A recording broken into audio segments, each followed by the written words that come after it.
Jadi kalau seandainya ibaratnya seperti ini, kata Mahalli, kalau Imam Nawawi, jadi Imam Syekh Mahalli ini dia mengkritik ibarat daripada Imam Nawawi.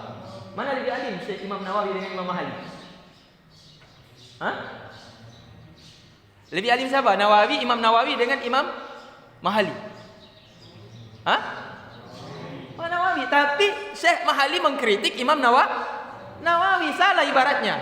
Bukan salah ya, bagus juga. Tapi lebih mantap lagi, akad, lebih terduduk lagi. Lebih terduduk lagi. Akad itu Pak Ade itu kan duduk Tengku. Tapi kalau akad mantap sekali duduknya Tengku. Tengku pernah bawa mobil enggak? Pernah bawa mobil?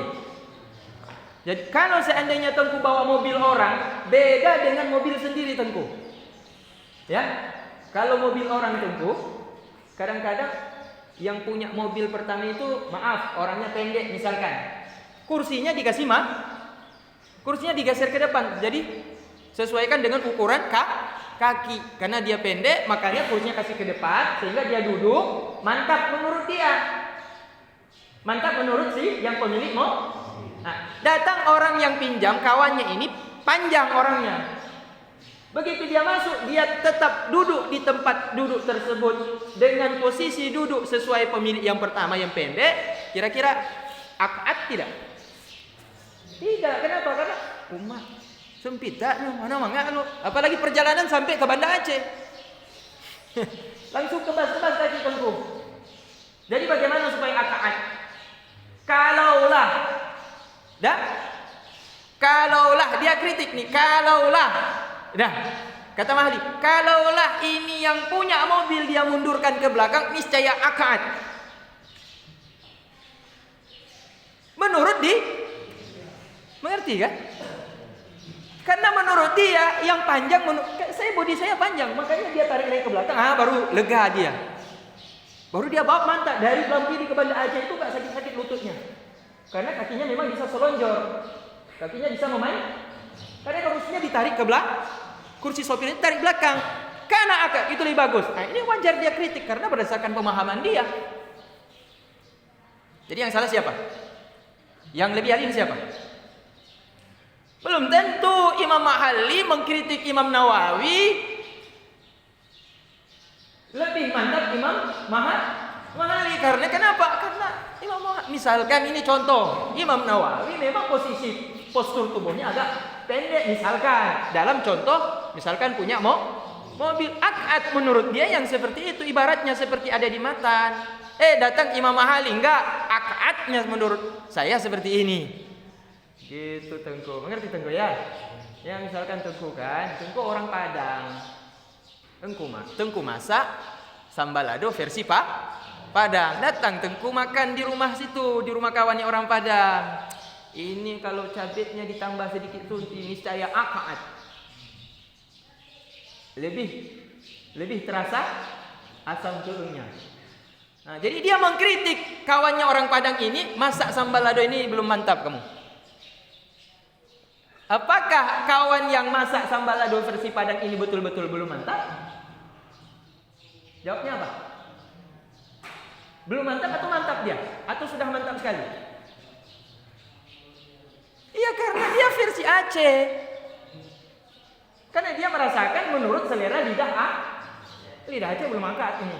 Belum mantap nih. Sambal lado dia belum mantap nih. Kalau nggak ada sedikit asam sunti. Kayak begitu Tengku. Nah, misalkan kami orang Manado nih, orang Aceh punya masakan nggak terlalu pedas menurut kami. Akadnya bagaimana? Tambah merica. Jadi pedasnya bukan cuma di bibir, tapi di hati. Iya.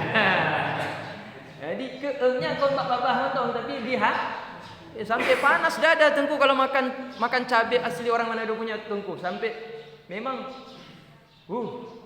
bukan panas di mulut saja, tapi sampai panas di hati. Nah, jadi semangat, nggak bisa tidur kerja, habis makan nggak bisa tidur Tengku, kerja terus, belajar terus. Nah, jadi apa boleh kita mengkritik? Saya mengkritik sambalnya orang Aceh nggak mantap. Boleh menurut versi saya. Tapi kalau menurut Tengku bagaimana? Menurut Tengku ya memang itu yang paling mantap. Imam Nawawi yang paling mantap menurut dia, itulah ibaratnya. Sementara Imam Mahalli mengkritik yang berdasarkan menurut kapasitas Ilmu beliau ibaratnya yang paling mantap adalah dengan mengatakan ibarat yang terakhir fa in takarrara daraba ini lebih bagus andai kata disebutkan sesudah kata-kata. Dah, coba ulang lagi. Fa in tahaqqaqa nusuzun wa lam yatakarrar wa'aza wa hajara fil madaja'i. Titik sampai di situ. Fa in lam. Nah, kan begitu kan? Kalau tadi fa in tahaqqaqa nusuzun wa lam yatakarrar, sekarang fa in tahaqqaqa nusuzun. Fa in tahaqqaqa nusuzun wa yatakarrar. Nah, mestinya di situ ibaratnya wa yatakarrar wa aza wa ajara wa bagaimana? Wa aza wa hajara wa yadribu. Mestinya diibaratkan seperti itu. Wa aza wa hajara wa yadribu. Ahsan. Lebih bagus di situ. Boleh ibaratnya di situ dengan kata ahsan, boleh ibaratnya di situ dengan kata aqwam, boleh ibaratnya di situ dengan kata aqaat. Karena untuk takdiah makna kepada makna aqwam bisa ditakdiah ditunaikan dengan makna ahsan dan bisa ditakdiah dengan makna aqwam. Tetapi kalau melihat kepada tertib kalam, afdalnya ibaratnya adalah dengan ibarat aqaat. Nah, ini menurut balaghah yang dirasakan oleh pengarang kitab yaitu syarah Minhaj, yaitu Imam Nawawi. Nah, mantap tentu kan? Dah. Wala ya'ti bi darbin mubarrah, dan tidak boleh mentang-mentang suami sudah dikasih izin. Dah, mentang-mentang suami sudah dikasih izin, nasihat, enggak mempan, masih juga selingkuh, masih juga SMS, masih juga WA. Di FB juga masih ada bang, ada sayang. Dah, barulah bisa ranjang. Dah bisa ranjang 1 minggu, 2 minggu. Masih juga dia terima WA, masih juga dia terima FB, masih juga dia komunikasi. Kedapatan lagi di kamar mandi sedang nelpon, enggak di kamar, misalkan di ruang tamu udah ketahuan kan? Nelponnya di kamar mandi. Kita suami kemudian dia jadi intelijen, dia di kamar mandi sedang dia menelpon rupanya. Oh, baru yang terakhir dia baru masuk kepada cara yang ketiga, wayadribu, dan boleh memukul. Bukan berarti sudah dapat izin dari Allah Taala untuk memukul, berarti sudah boleh memukul sembarangan. Tetapi di sini apa? Wala ya'ti bidarbin mubarah. Tidak boleh dia memukul dengan pukulan yang mencederai istri tersebut. Hidung mancung patah. Nah, kemudian mata mantap sekali cantik, udah biru. Gigi padahal bagus sekali, rata-rata udah ompong. Ya kan? Kemudian rambut dipotong sama dia, rambutnya cantik sekali, kemudian dipotong sama dia, dipangkas setengah. Ada kan yang keterlaluan seperti itu, mentang-mentang dia sudah dapat izin boleh memukul, kemudian dia pukul dengan mubarrah, dengan pukulan yang mencelakakan istri. Wala 'alal wajih, dan tidak boleh sama sekali pukul di wajah. Sama sekali tidak boleh pukul di wajah. Jadi ini Tengku ya. Perempuan itu Tengku sensitif dia. Dia kayak layar sentuh dia, touch screen. Ya, wajah perempuan itu kayak HP. Kalau Tengku punya HP Oppo, Dah, kalau Tengku punya HP yang mahal, layar sentuh Tengku sentuh sedikit aja langsung berubah dia punya layar, ya kan? Sentuh sedikit berubah layar. Kita mau tekan sedikit saja, udah tertekan, itu sudah berubah layarnya. Wajah perempuan demikian juga Tengku. Kalau seandainya Tengku sentuh dengan lemah lembut, hatinya akan lemah lembut.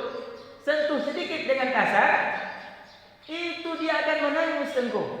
Karena perempuan itu, kenapa cepat sekali dia tersentuh, dia kayak layar bukan layar kaca Tengku. Layar touch screen, layar sentuh, bukan layar kaca. Kalau layar kaca kita sentuh gak berubah-ubah. Televisi zaman bakola, zaman dahulu kali itu kalau kita sentuh mana ada berubah. Pakai remote baru berubah. Nah, kalau touch screen kita sentuh berubah dia. Perempuan begitu juga, kalau kita sentuh baik, lembut sekali hatinya, dia akan jadi baik. Tapi kalau kita sentuh kasar, padahal enggak kuat kita pukul dia. Alah itu sedikit aja tempel udah menangis kamu, udah mengadu sama mama sama ayah. Ini bukan layar kaca. Ini touch screen. Sentuh sedikit saja, kalau kita dalam emosi marah, sedikit kita pukul. Padahal begitu kan? Itu dia nggak mau makan, dia nggak mau minum, dia nggak mau bicara, kita ajak bicara, dia pun nggak mau toleh lagi ke kita. Lebih parah lagi kalau dia pulang ke rumah, dia mengaku sama mama dengan ayahnya. Habis kita. Ya gitu kan? Jadi perempuan itu lembut sekali perasaannya, sehingga kalau seandainya kita pukul di bagian wajah walaupun pelan sekali, itu akan berdampak di hatinya luar biasa. Berubah. Layar sentuh saja di HP yang zaman sekarang disentuh sedikit saja akan berubah langsung layar. Bagaimana perempuan? Nah, maka di sini dikatakan di sini wajah tidak ada sama sekali dibolehkan untuk memukul di bagian wajah. Bagian mana boleh pukul? Jangan kepala. Sama saja itu. Muka belakang itu masih bagian kepala, wajah itu di depan, belakangnya kepala. Jadi bagian mana? Bagian yang lembek tengku. Bagian yang lembek. Tahu kan lembek? Dah. Nah, yang lembek kalau dipukul tengku tidak membahayakan. Tasawurnya macam-macam udah. Dah.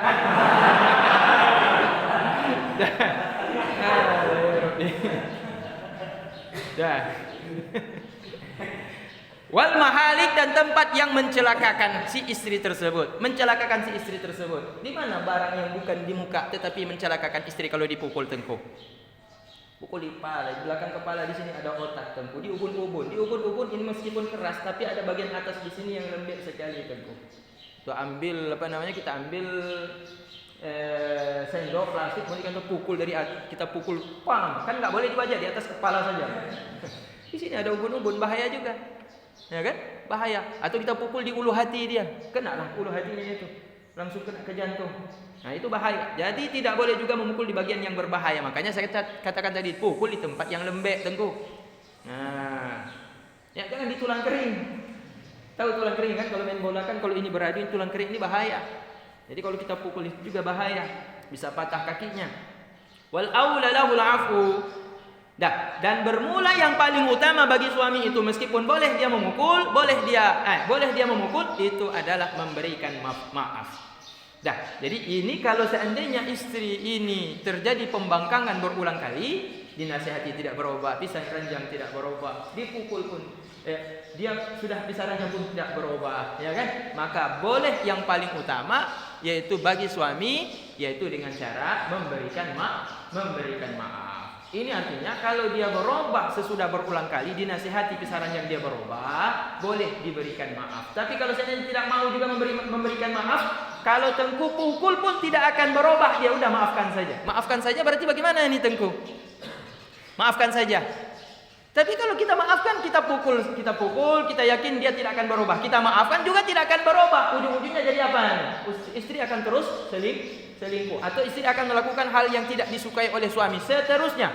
Kalau kita maafkan, yang terjadi apa? Pembiaran. Akhirnya si istri ini, dia akan selalu nusus. Jadi bagaimana hukumnya? Nah, ini ujung-ujungnya nanti akan ada penjelasan di bawah. Kalau terjadi kemudian, yaitu perceraian, maka harus diutus, yaitu penyejuk di sebelah istri, penyejuk di sebelah suami, yaitu orang yang kerabat yang didengar, yang disegani oleh istri harus datang memberikan nasihat. Begitu juga kerabat dari kita suami, yaitu datang kepada istri memberikan nasihat supaya dia berubah.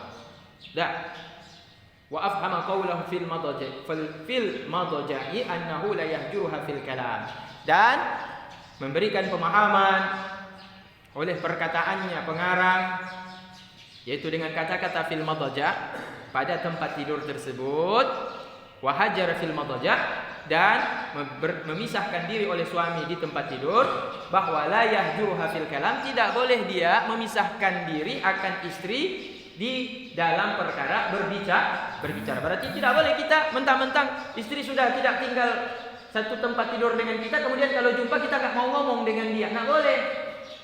Berarti bukan perkara yang dianjurkan ketika kita sudah menasihati dia tidak dengar, kita pisah ranjang dia tidak dengar. Oh, kalau udah pisah ranjang berarti tidak usah perlu ngomong lagi, tidak perlu lagi bicara lagi. Bukan begitu. Dari sini dengan kata-kata fil madaja, yaitu hijrah, yaitu pisah di sini, yaitu pisah ranjang, bukan pisah dalam arti kata tidak mau ngomong sama sekali. Wa huwa sahihun fi ma zada ala 3 ayyam, dan bermula dianya itu merupakan hadis yang sahih berdasarkan apa zada ala salasatin, yaitu hijrah ataupun tidak berbicara oleh suami melebihi ke atas 3 hari. Wa yajuzu fi salasa, dan bolehlah oleh suami tidak berbicara dengan istri yang membangkang tersebut selama 3 hari. Jadi kalau seandainya kita mau pisah ranjang dan tidak berbicara selama 3 hari, boleh. Tapi lewat 3 hari, pisah ranjangnya boleh, tapi bicaranya harus tetap ada komunikasi. Tetap harus ada komunikasi. Berarti boleh tidak berbicara dan boleh tidak tidur seranjang 3 hari. Tetapi kalau lewat 3 hari, tidak seranjangnya itu tetap boleh, tapi bicaranya sudah berubah menjadi haram. Tetap harus komunikasi.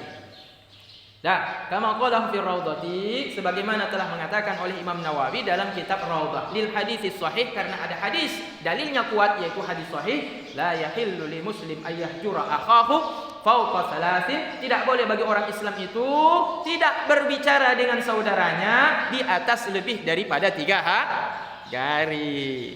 Jadi walaupun musuh kita, kalau udah lewat 3 hari ajak bicara Tengku. Jakwo.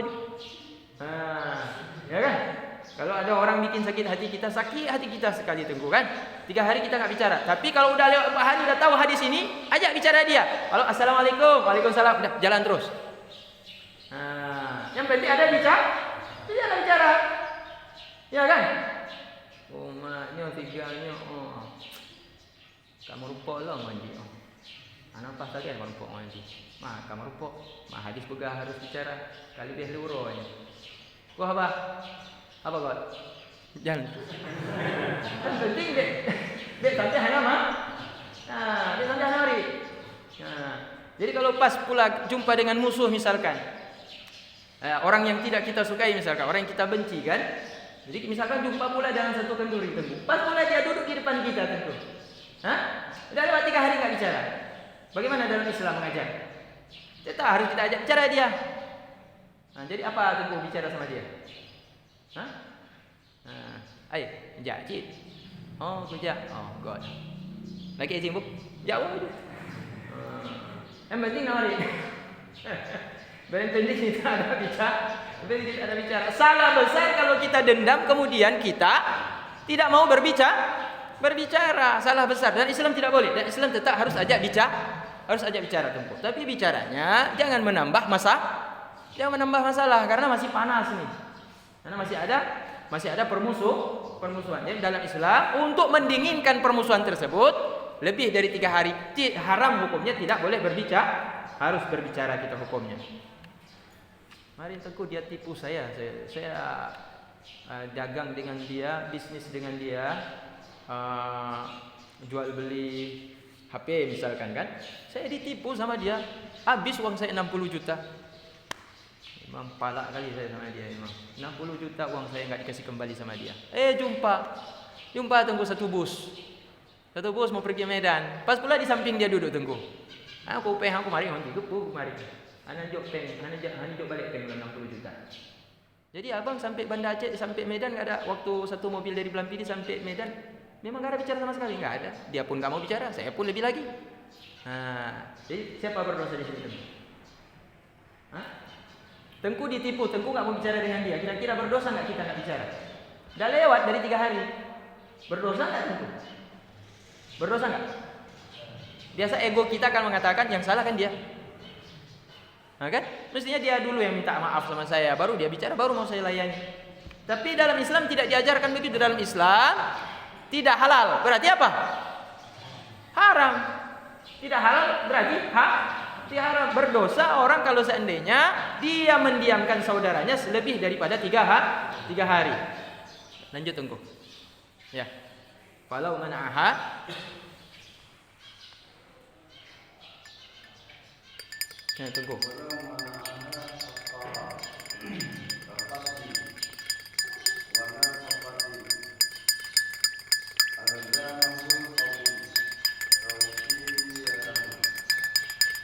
Oke. Terus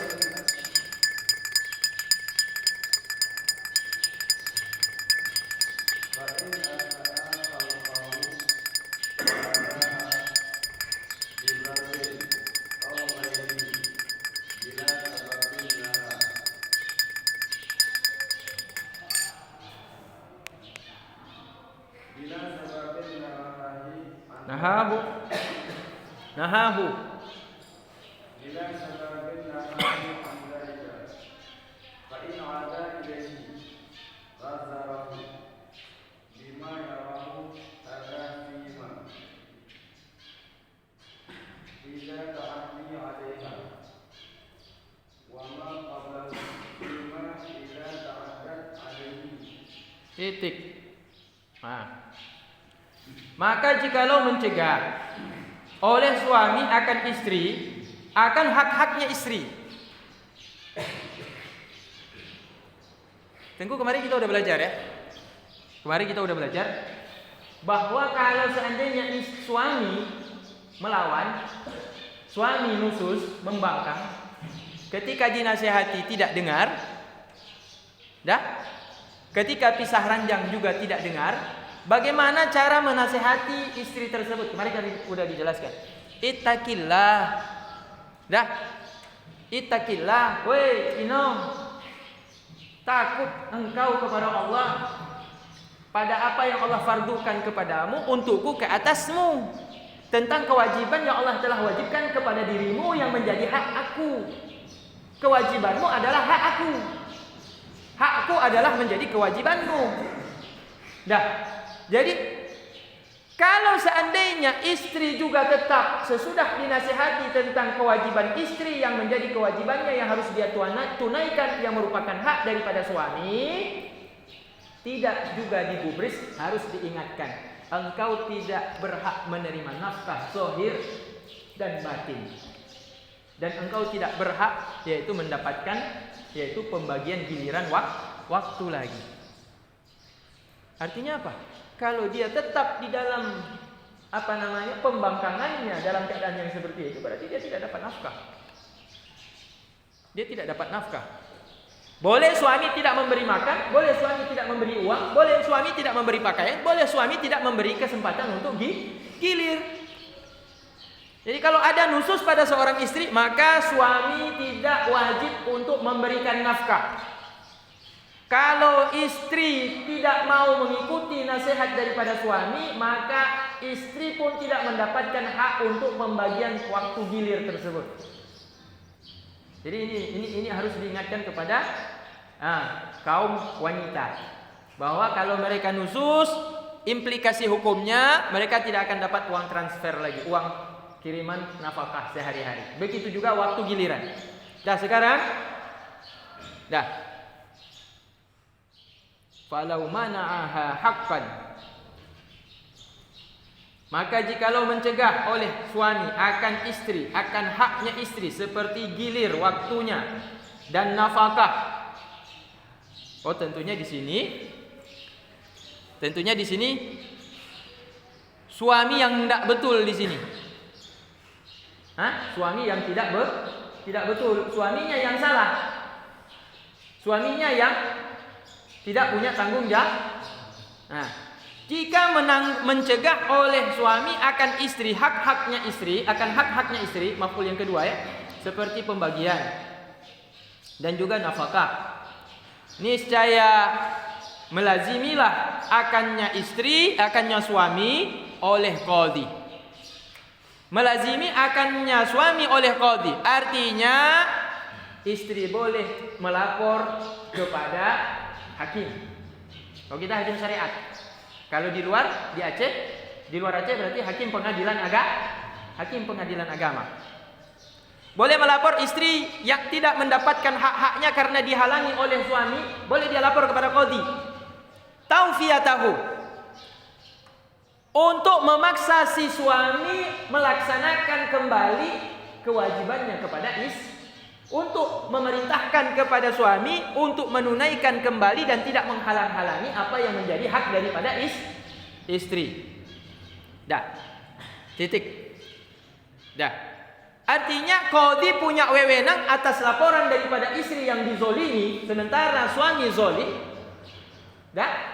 Ketika dilapor oleh seorang istri dan terbukti memang bahwa suami tidaklah menunaikan kewajiban-kewajibannya sebagai seorang suami, maka boleh memerintahkan oleh hakim untuk menekan daripada suami tersebut agar dia menunaikan kewajibannya sebagai suami. Fa in asa'a khalquhu. Tapi sesudah diperintahkan untuk menunaikan tersebut oleh hakim, ternyata asa'a khalquhu berubah, semakin menjadi-jadi, semakin buruk oleh akhlak daripada sang suami. Oh, ika berani dino lapor-lapor ba hakim pengadilan agama. Oh, nyangkinya tu kekalon tu. Tambah tu belum. Semakin apa namanya? Semakin suami ini semakin tidak bertanggung jawab. Lebih parah daripada sebelum diperintahkan oleh hakim. Dia tambah marah dia, bukan sadar, justru semakin dia berbuat zalim kepada istri tersebut. Wa adaha, dan bahkan menyakiti oleh suami akan istri. Kalau tadi cuma sekedar dia tidak kasih nafkah, tidak gilir waktu tidur dengan istri. Ini sudah dilapor kepada qadhi, dia tambah marah dan dia juga bahkan menyakiti daripada istri tersebut. Dengan darbin, dengan memukul, au ghairihi, ataukah bukan dengan memukul, tetapi pokoknya dia menyakiti bila sababin, dengan tanpa ada sebab yang dibolehkan oleh syariat. Tidak ada alasan. Istri tidaklah nusus, istri tidaklah melakukan perbuatan yang dilarang oleh agama dengan tanpa ada sebab yang dibolehkan oleh syariat, dia menyakiti istri tersebut. Nahahu an dzalika. Niscaya bolehlah mencegah oleh hakim qadhi akan perbuatan zalim daripada sang suami. Dah. Titik.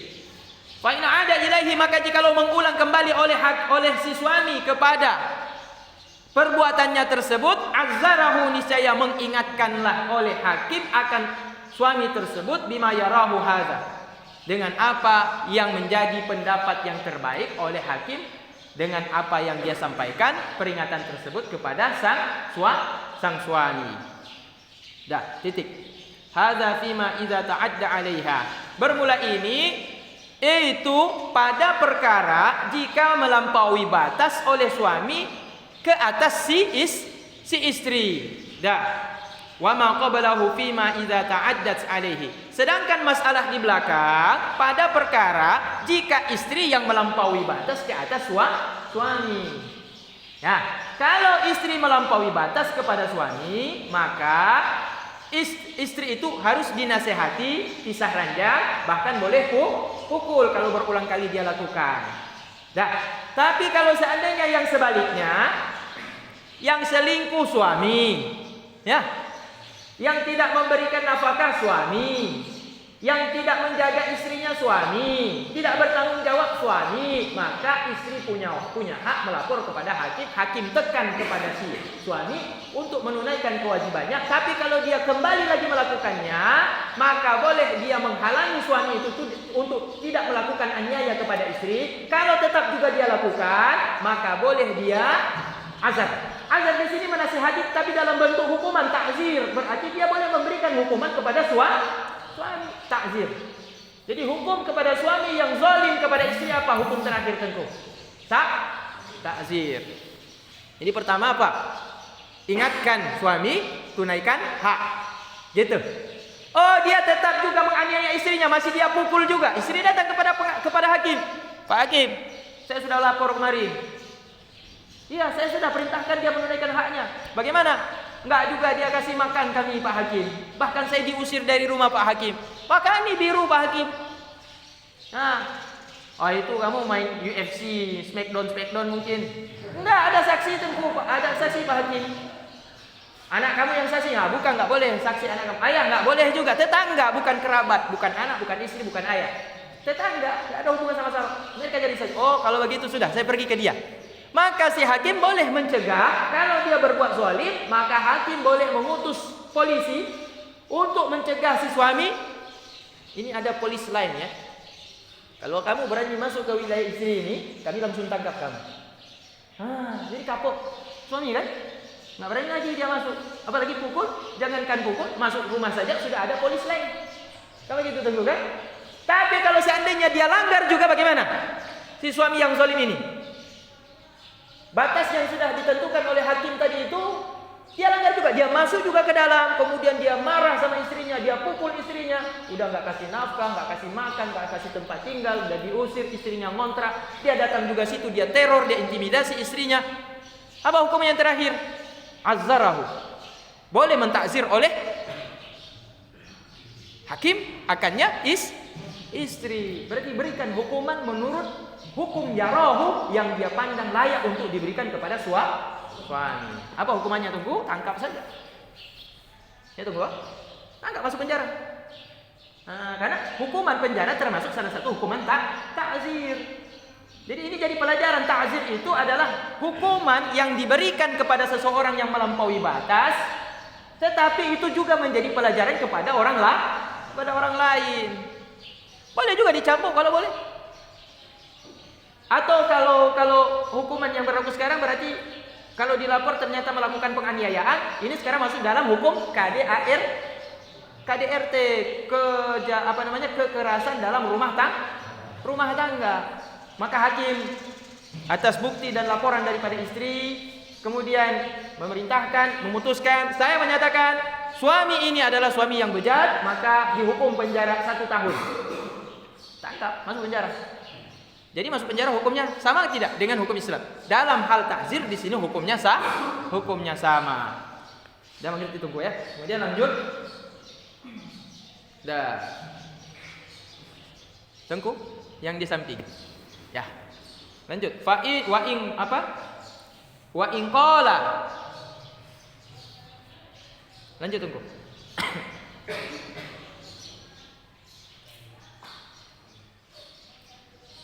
Wa in qala. Tengku ni kan? Tengku udah kan? Tengku ni lanjut.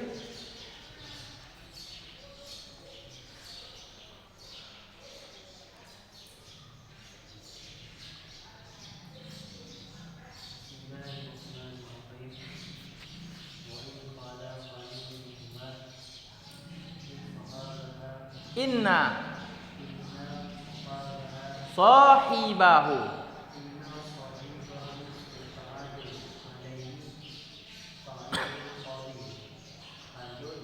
ta'arrafal qadi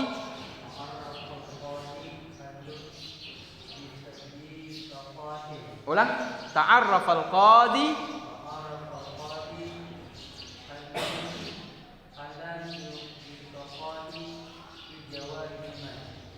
bithiqatin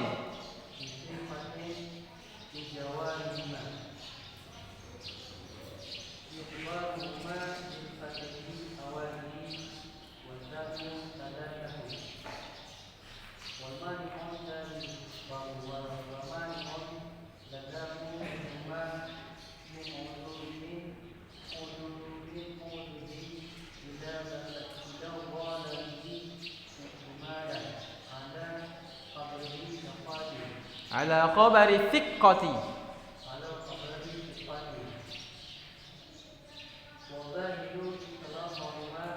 mudhaf ilaih itlaqihim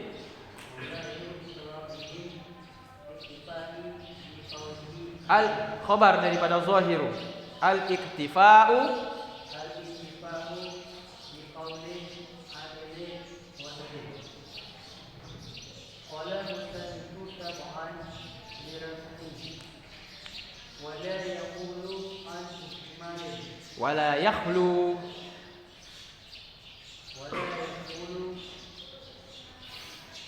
wala yakhlu an ihtimalin. Wa in qala kullun minhuma, jika berkata oleh tiap-tiap daripada mereka berdua, si suami mengatakan begini, si istri mengatakan begini, inna sahibahu muta'addin, sesungguhnya kawannya itulah yang melampaui batas. Kata istri kepada hakim, Pak Hakim, suami saya ini udah kelewat batas. Kata si suami, Pak Hakim, istri saya yang sudah melampaui batas, Pak Hakim, bukan saya. Nah, ini sama-sama mengatakan bahwa mereka tidak salah, yang salah adalah kawan tidurnya. Si istri malah menyalahkan suami, si suami menyalahkan istri. Bingung kan hakim? Mana yang betul nih? Yang bingung hakim untuk menentukan siapa yang benar di sini. Ta'arrafal qadil hal bi thiqatin. Niscaya mencari tahulah oleh qadi hakim akan keadaan yang sebenarnya dengan mengirimkan agen CIA. Dengan mengirimkan agen CIA atau FBI atau BIN. Badan Intelijen Negara. Jadi harus diutus mata-mata. Utus mata-mata tengku. Fi jawazihima, di dalam melampaui batas salah satu di antara mereka berdua. Untuk mengetahui mana di antara mereka berdua itu yang sebenarnya melampaui batas. Yukhbiruhuma, yang memberitakan oleh thiqah tersebut, orang yang dipercayai oleh hakim itu akan keadaan mereka berdua, baik si suami maupun si istri. Jadi intel thiqah di sini harus dia mencari tahu siapa yang sebenarnya melampaui batas, apakah suami ataukah istri, dengan melakukan penyelidikan, memata-matai gerak-gerik baik si suami maupun gerak-gerik daripada istri. Jadi tengku boleh melamar kerja jadi thiqah bagi hakim. Biasanya yang dipakai oleh thiqah hakim itu intel-intelnya hakim itu biasanya dari kepolisian tengku. Atau ada tim penyidik dari pihak kepolisian yang diperbantukan kepada yaitu hakim. Jadi polisi intel inilah kemudian diutus untuk melihat bagaimana tingkah laku suami dan bagaimana tingkah laku istri. Jadi bukan cuma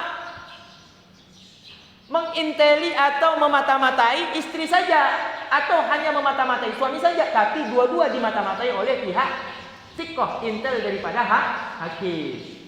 Dari situlah baru dia dapat kesimpulan. Ternyata yang benar bukan suami, yang benar adalah ternyata yang benar istri, berarti suami salah, atau sebaliknya. Wa mana adh-dhalima minhuma min 'audihi ila zulmihi i'timadan ala khabari thiqah, dan mencegah oleh hakim akan orang yang melakukan perbuatan aniaya daripada salah satu di antara keduanya, suami atau istri. Min 'audihi ila zulmihi, daripada berulang kembalinya si pelaku zalim tersebut kepada perbuatan zalimnya. Jadi kalau seandainya dia udah melihat ternyata yang zalim adalah istri. Ternyata yang zalim adalah istri ini, suaminya udah pergi kerja, pergi melaut 7 hari 7 malam di laut tengku, enggak pulang-pulang tengku. Ternyata betul istrinya itu indohoi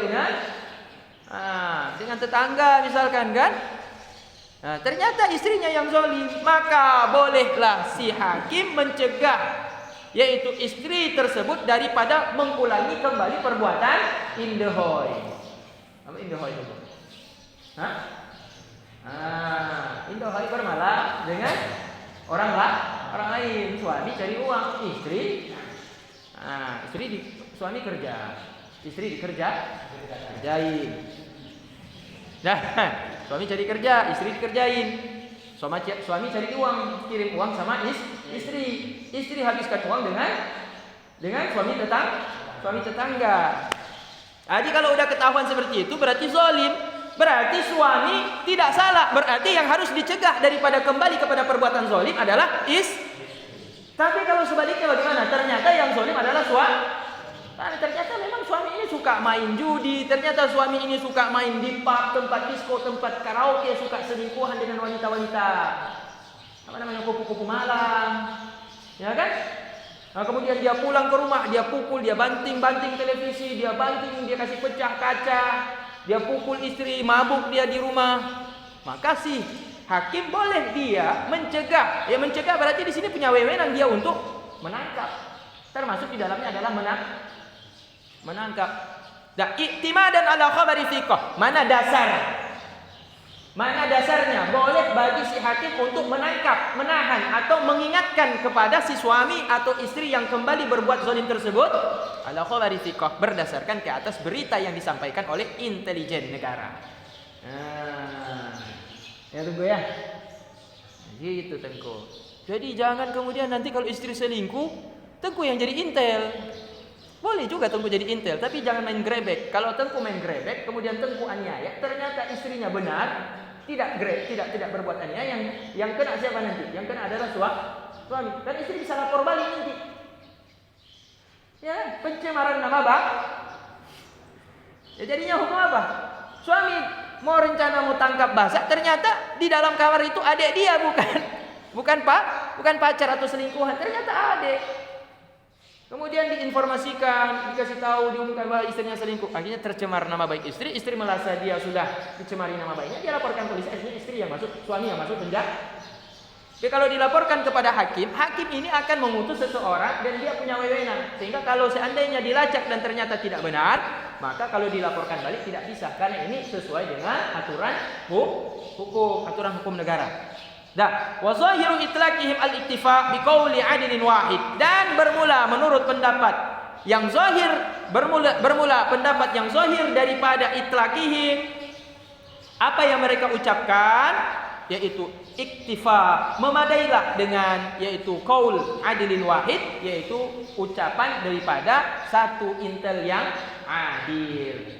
Kalau ada saksi satu orang saja itu sudah memadai untuk menyampaikan kepada hakim dan jadi pegangan bahwa suami ini sudah zalim atau istri ini memang sudah zalim.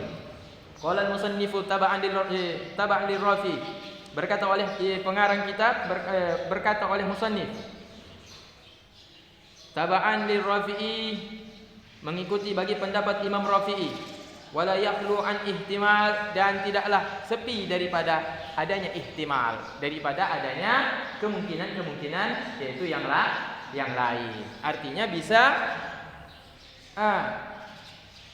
juga kita mengambil pendapat daripada yaitu orang lain yang diutus selain daripada utusan hakim. Artinya boleh juga kita mendengar pendapat daripada saksi-saksi yang lain, andai kata ada pihak-pihak lain yang juga memberikan informasi. Ya, fa in istadda shiqaqu ay. Oke, lanjut tunggu. Lanjut.